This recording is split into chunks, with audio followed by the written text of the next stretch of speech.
শুভ সন্ধ্যা বন্ধুরা, টিপিএফ বাংলা পডকাস্টে আপনাদের সবাইকে স্বাগত। আমি মিল্টন। আর আমি মায়া। আজ আমাদের আলোচনার বিষয় এমন কিছু যা আমরা প্রতি বছরই মুখোমুখি হই, কিন্তু সমাধান হয় না। হ্যাঁ, ঠিক ধরেছেন, বর্ষার জমা জল। বর্ষা মানেই এক রোমান্টিক আবহাওয়া, খিচুড়ি আর ইলিশ মাছের গন্ধ। কিন্তু সেই বর্ষায় যখন আমাদের শহর বা গ্রামকে ডুবিয়ে দেয়, তখন সেই রোমান্টিকতা কোথায় যেন হারিয়ে যায়। জমা জল নিয়ে দুর্ভোগ, ক্ষোভ এবং তার সাথে এক নীরব উদাসীনতা, এই নিয়েই আজ আমরা কথা বলবো। প্রতি বছরই আমরা দেখি যে সামান্য বৃষ্টিতেই রাস্তাঘাট জলে ডুবে যায়। আর এর ফলে কি হয়? যানজট, ড্রেনেজ ব্যবস্থা ভেঙে পড়া, বিদ্যুৎ বিভ্রাট আর তার থেকে নানা ধরনের রোগব্যাধি। কিন্তু কেন এমন হয়? এর কারণগুলো খুবই সাধারণ মায়া। অপরিকল্পিত নগরায়ন, বিভিন্ন গ্রামে ড্রেনেজ ব্যবস্থার কোনো পরিকল্পনাই নেই। আর যেখানে ড্রেন রয়েছে, খেয়াল করলে দেখা যাবে ড্রেনগুলো বন্ধ হয়ে রয়েছে।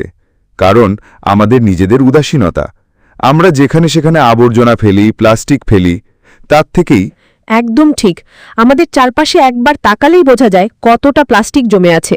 এই প্লাস্টিকগুলো বৃষ্টির জলের সাথে ড্রেনেজ লাইনে গিয়ে জমা হয় এবং জল নিষ্কাশনের পথ বন্ধ করে দেয়।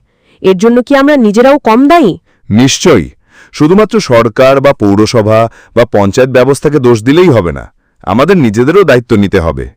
একটা ছোট্ট পদক্ষেপও বড় পরিবর্তন আনতে পারে। যেমন আমরা যদি নির্দিষ্ট জায়গায় আবর্জনা ফেলি, প্লাস্টিকের ব্যবহার কম করি, তাহলে পরিস্থিতি অনেকটাই ভালো হতে পারে। আমি একটি ঘটনা বলি।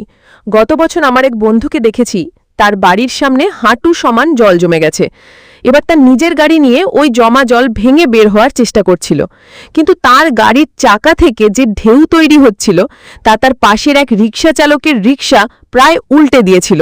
এই যে নিজেদের সুবিধা দেখতে গিয়ে অন্যদের অসুবিধার কারণ হওয়া, এটি আমাদের সমাজের একটি বড় সমস্যা।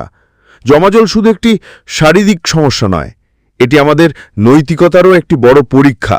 কিন্তু এই সমস্যা থেকে বের হওয়ার উপায় কি? আমরা সাধারণ মানুষ হিসেবে কি করতে পারি? আমরা কয়েকটি ছোট্ট পদক্ষেপ নিতে পারি। আমাদের নিজেদের বাড়ির আবর্জনা নির্দিষ্ট স্থানে ফেলা নিশ্চিত করতে পারি। একবার ব্যবহারযোগ্য প্লাস্টিক ব্যাগ বা বোতল ব্যবহার না করার চেষ্টা করতে পারি।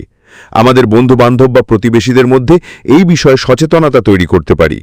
কোনো ড্রেনেজ ব্লক হলে কর্তৃপক্ষকে জানাতে পারি। আমরা সবাই যদি এই সামান্য নিয়মগুলো মেনে চলি, তাহলে হয়তো প্রতি বছরই জমা জলের দুর্ভোগ থেকে আমরা কিছুটা হলেও মুক্তি পেতে পারি।